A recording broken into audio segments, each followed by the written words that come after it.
Hello,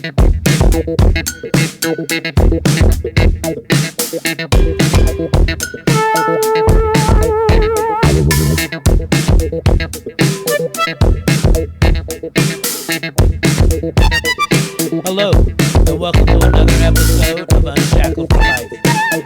We're unlocking prosperity and liberating wealth. I'm your host, John Green. And in today's episode, I'll be sharing one of the most costly impulse purchases I've ever made. And I'll talk about how it impacted my finances. I'll also discuss things that people buy and often regret. And the show wouldn't be complete without addressing why we fall for these crazy sales tactics and how we can avoid them altogether. All right, so let's get into it. Have you guys ever bought something from like one of those social media ads? Maybe you're in the middle of doom scrolling on your phone and you see those ads that are specifically targeted just for you. Maybe it was like an online course or maybe a t-shirt that has some relatable message to it. Or maybe have you ever been out shopping somewhere and someone approaches you with some product that you had no intention of buying, but then you end up buying it anyway because they just let you know how useful it's going to be for you. Well, all these things are impulse purchases, and they definitely have an some sort of impact on your finances. Sometimes they are good and sometimes not so much. So I'm going to share a story of one very costly impulse purchase I made, and I'll kind of get, I'm going to try to paint a picture for you so that you can understand all of the many ways that I just did the wrong thing. So my story begins, it was Memorial Day weekend 2014. And during this time, during that time, I was about 6 months after my divorce, and I was in the process of trying to rebuild my credit and trying to get my finances in order. There was a lot going on during that time. So I had a friend, and she wanted to go car shopping.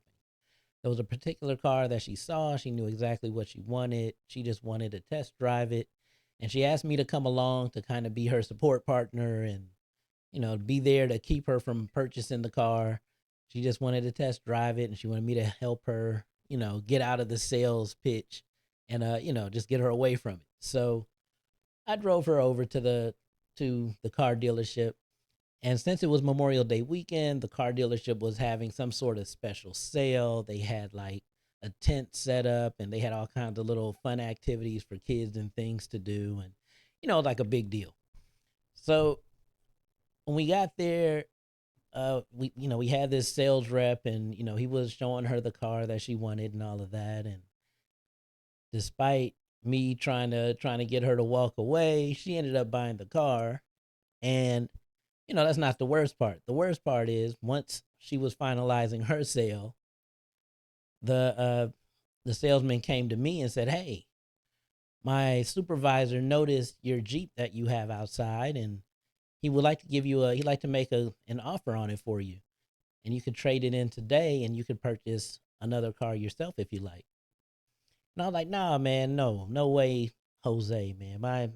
Me and my Jeep, I love my Jeep. I'm not getting rid of it. There's no car note. It's paid for, and no, I'm good." And he was like, "Well, let me show you the offer he's trying to give you." So, he comes back and he shows me an offer, and I won't lie, it was a good offer. It seemed like a good offer at the time. And then, long story short, I bought a car. And it wasn't just any car, it was an SUV that was, brand new, brand spanking new, 2014 model, only 6 miles on it and everything. And what was funny was it was like a super base model. There wasn't anything special about this vehicle. If I remember correctly, I think it still had like the manual window opener things, and it was base model. So I bought the car, and you know, the moment I got home that night, I felt immediate regret, immediate buyer's remorse. And I sat there and thought to myself, how in the hell did I just get myself into this humongous car payment that I'm going to have to make for the next 6 years? And, that was a Saturday night. And here in Texas, for some reason, car dealerships aren't open on Sunday. So, I had all day Sunday to sit and look at this car, because the moment I bought it, I thought to myself, oh, hell no, I need to take this back. I was like, no, no, this is not going to work for me. So I'm taking it back. I didn't touch that car on Sunday. I just let it sit in the garage, and I looked at that thing just with disgust, like, why in the hell did I buy this? So Monday morning comes along, and I go ahead and I take the car back to the dealership. And when I took it back, I was able to find that same sales rep, and I was just like, look, man, I can't afford this car. I said, and I feel very humbled coming to you to let you know, like, man, I really cannot afford this vehicle, and I need to unwind this deal. And and the guy, he looked at me. He was like, "Well, like, what are you suggesting?" He said, "We definitely can't give you back your Jeep." I said, "Well, I was like, just put me in some small used car. Like, I don't even really care at this point. I just know I can't afford this $500 a month." And his whole thing was, well, it's going to help build your credit over time. You make 3 payments, you'll be able to refinance and do this and do that, and it'll help you out. And I was just like, no, I need to get out of this. So, he told me, he said, I'm going to try to help you. He said, but you know what we call people like you? And I said, no. He said, UFOs. And he said, you know what that means, right? And I said, I have no idea. What does it mean? And he said, it means you fucking own it. And I was like, oh, damn. Wow. And, but he told me, he said, now normally I wouldn't really help he said, normally I would just let you be in the car. He said, but he said, what I'll try to do, I'll try to find you another car. So, claims he's helping me, right? So I went ahead and found a different vehicle, much smaller, a little small four-door sedan, much different from the big SUV and the big Jeep Wrangler I had. And you know, it was definitely, for me, it was a downgrade, but then at the same time, there was a slight upgrade because the mileage on it was fantastic. I think my Jeep was only getting like 15 miles, if that, a gallon, and I got into this car that was getting 30 miles a gallon. So, that was an upgrade, but everything else not so much.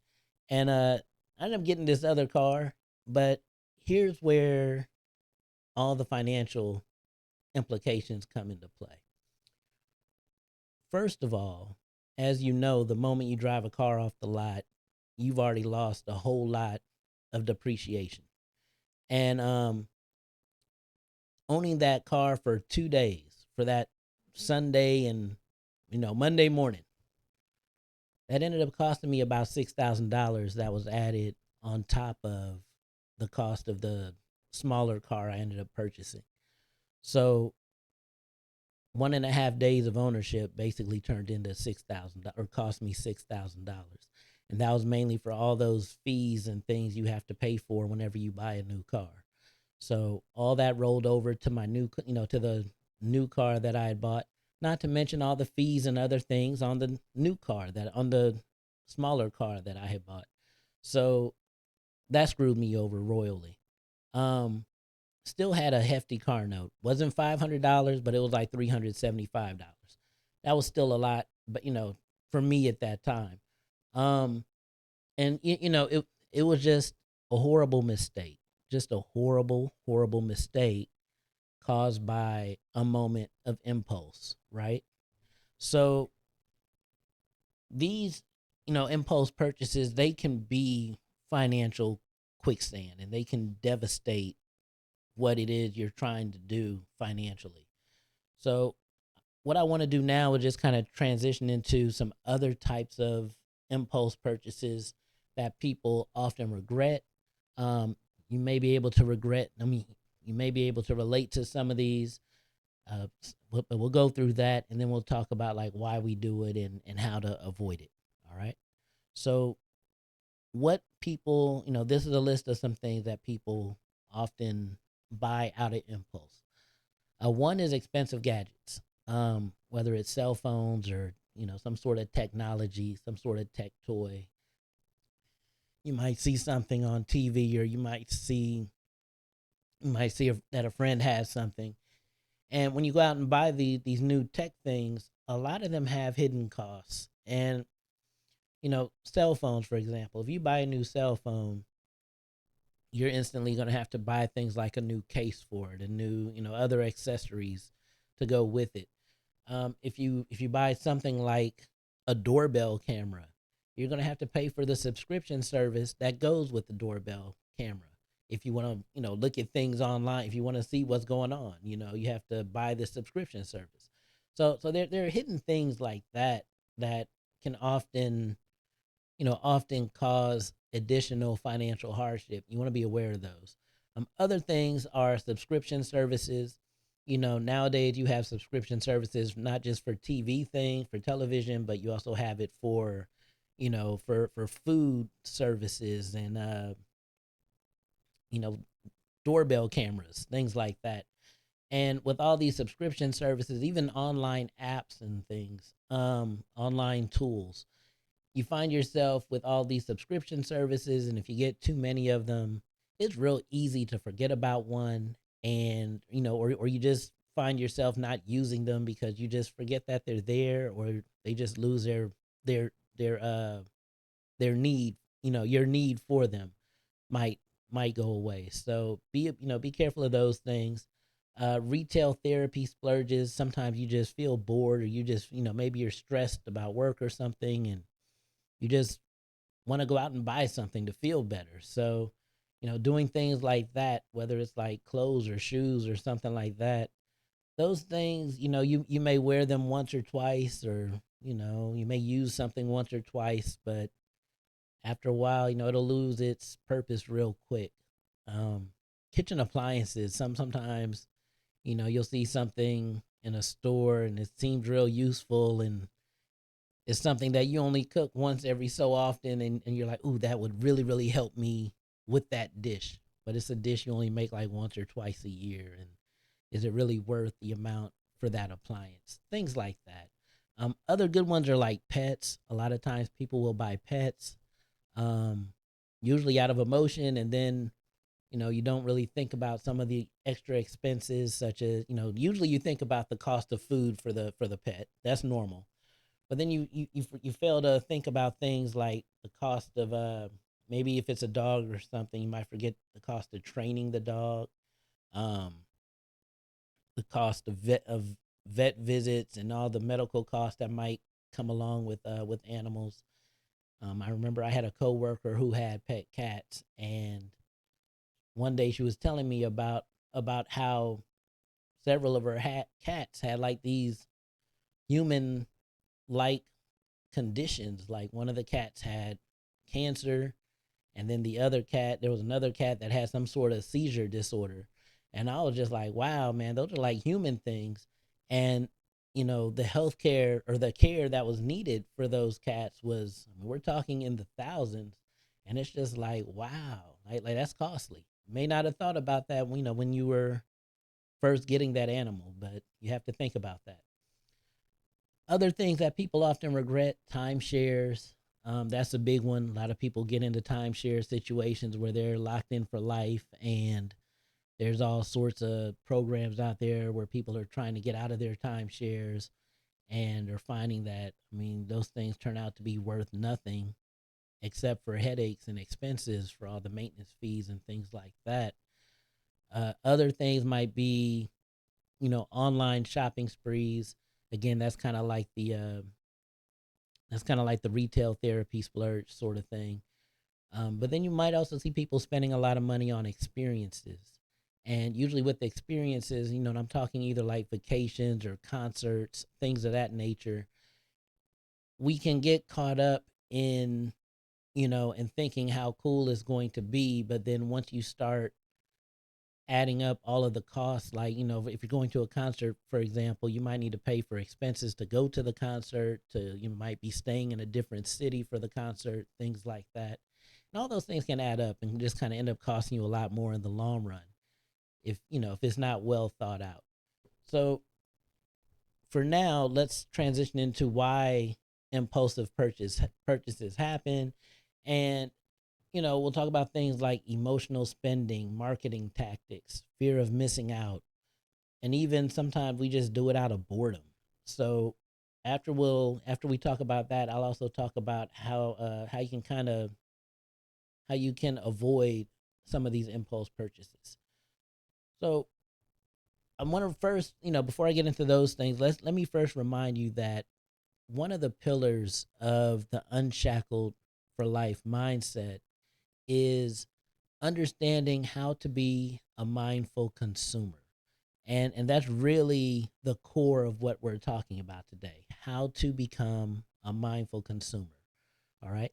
Because impulse buying is not just it's not just a bad money habit. It's a psychological, it's psychological warfare basically that's happening because there's a whole marketing industry that's set up to get you to buy stuff. All right, so you're really dealing with other people whose goal it is to make you lose your money to them. So you have to think about that. So things that often lead to impulse purchases. Number one thing, emotional, emotions. We have to understand that emotions play a huge part in impulse purchases. And it could be, you know, it could be stress, it may be boredom, it may be excitement that causes you to buy something out of impulse. And these emotions will often override our logic. And you might have a rough day at work, for example, and that might lead to you going off and buying a whole vacation experience, right? Because work was so bad today, and I got that vacation coming up in a couple of months. I'm gonna make sure I go and use that vacation to the best of its abilities. So I'm gonna just go all out for vacation, and that's an emotional decision. Other things will be related to emotions, but you might be doing it for retail therapy reasons. Maybe again something related to stress or emotions, and you're just like you'll seek shopping as your dopamine rush.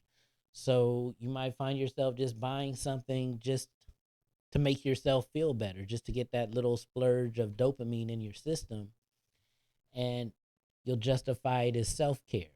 So that happens. That's tied into the treat yourself mentality. I deserve. We'll convince ourselves that we deserve to buy something, and just I deserve this. That's that entitlement mindset, right? uh the marketing manipulation, well, like I said, it's like psychological warfare. The marketing industry is set up with all kinds of phrases and tactics to get you to spend your money. So you have to understand that those things are being targeted to. Things are coming at you, and they're very well thought out, and it's targeted. And we'll talk about how to go against some of those things in a moment. It might be social pressures or fear of missing out, things like that. YOLO. All right. You might see a friend or one of these social media influencers or somebody. Maybe it's your favorite celebrity.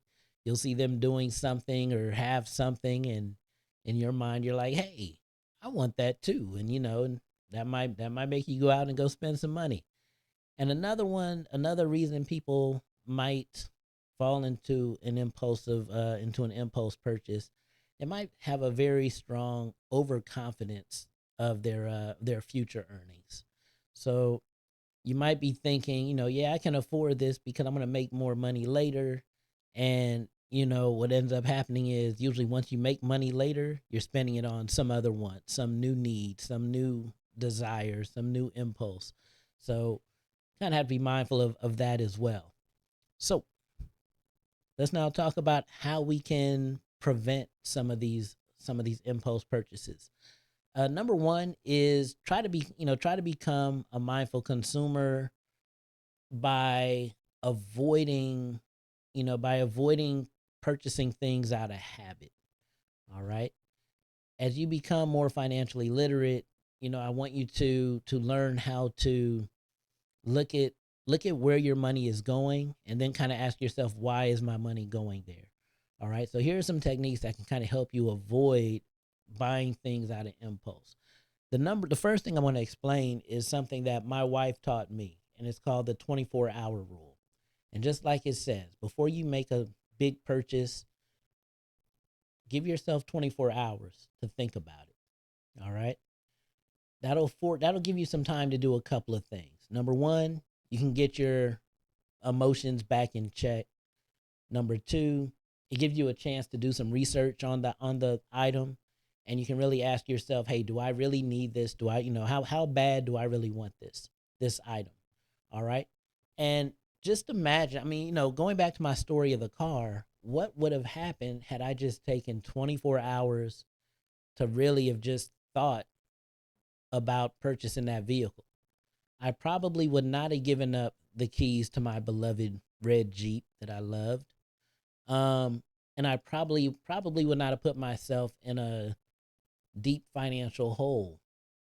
Once I would have thought through how much a $500 car note really would have been. Um, so 24-hour rule. It's a great tactic.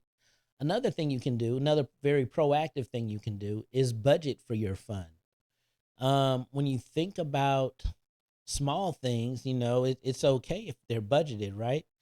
If you set aside a small amount of your money when you're making your budget buckets, make one of those buckets fun, and that way you can always dip into that if something should pop up and you're like, hey, yeah, I don't mind spending this much money on that, and if you have it, go ahead and spend money on it. Even better if you use cash, right? Even though I know that's becoming harder and harder to do because, it's just not easy to or convenient to use cash as much anymore. But if you're budgeting for those expenses, that might pop up, that's okay. Other things you can do. We were talking about subscriptions earlier. Make sure that you go through and kind of unsubscribe and unsubscribe yourself from those things that you don't use and you don't need. And another thing you could do, related to technology, you can disable notifications and unsubscribe from email lists for things that, little ads that pop up on your phone, whether it's some sort of text message about a sale, or, getting emails with, hey, there's a sale on this, here's a coupon, stuff like that. If you turn all that stuff off and kind of get that stuff out of your uh vision, then if it's not there in front of you, chances are you're not thinking about it, and you're not going to be in a position where you might lose some money. All right. Let's see other things. You might want to have an accountability partner. That is something I am blessed with. My wife serves as an amazing accountability partner.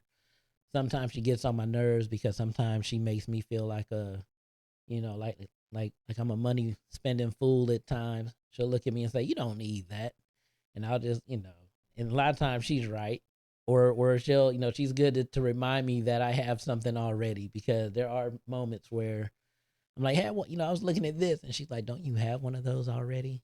I'm like, "Yeah, I do, but yeah, I guess I do." I'm like, "Yeah, but that one's a different color." Yeah, yeah, it doesn't matter. Yeah, I have one. You're right. So, try to find yourself a good accountability partner. Um, if you're married, hopefully it's your spouse. That's probably a good accountability partner to have there. But if not, if you're not married, it could be a close friend or relative who's not afraid to lovingly tell you that that you probably don't need that purchase.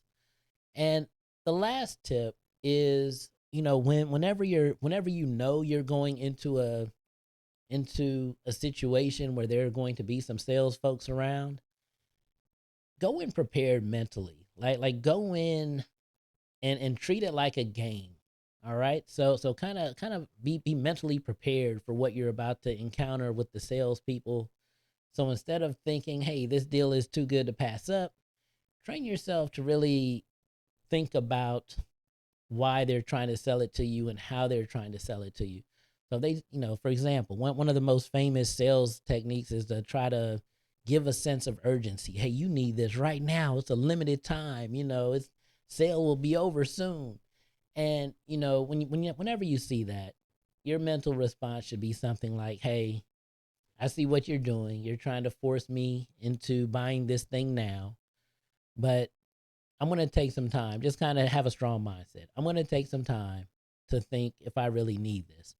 And I'm going to take some time to do some research and just see if this is really worth, if it is really truly everything that you say it is. And if it is, then you shouldn't have a problem. But if they sit there and keep on trying to get you to buy it now, you know, then just remove yourself from the situation.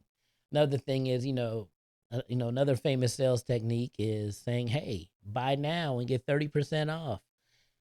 Your thought process should be, "I'll be saving 100% if I don't buy it right now," right? So it's not don't always think about how much money you're saving. Think about how much money you're spending instead, and if that's really what worth what you think is a need at the moment. All right. So that's what I have for today, you guys. Just quick summary. We talked about, my crazy impulse purchase of a car, but we also talked about things that people typically spend money on and regret, things like, gadgets and pets and subscription services, things like that. Timeshares is a big one. And I also try to explain, why this is happening. It's happening because there is a sales and marketing industry set up where they are constantly refining their techniques. On in this digital age, everything we say or search for, using our phones or devices, all of those things are being taken and turned into targeted marketing ads. So just kind of be aware of that, and just know how to identify it when you see it on on your different social media apps and things. Just be prepared for that stuff. And you can always prevent some of these bot purchases by, number one, give yourself a breathing period to think about it. Give yourself do the 24-hour rule. uh Budget ahead of time. Set a budget for meaningless or these little small purchases. If it's a small impulse purchase, budget for that. And you can also unsubscribe and disable notifications for all the different companies that might be targeting you. Uh, and also find yourself a good accountability partner. Those things will be great. But hopefully you found today's episode pretty useful and interesting. I want to remind you that you can find us here at www.unshackledforlife.com. And you can also find us on Facebook, YouTube, what are the other ones? Instagram. And you can find us on all your podcasting platforms. So feel free to seek us out. Please like and subscribe and share. We appreciate you. Thank you again. Take care.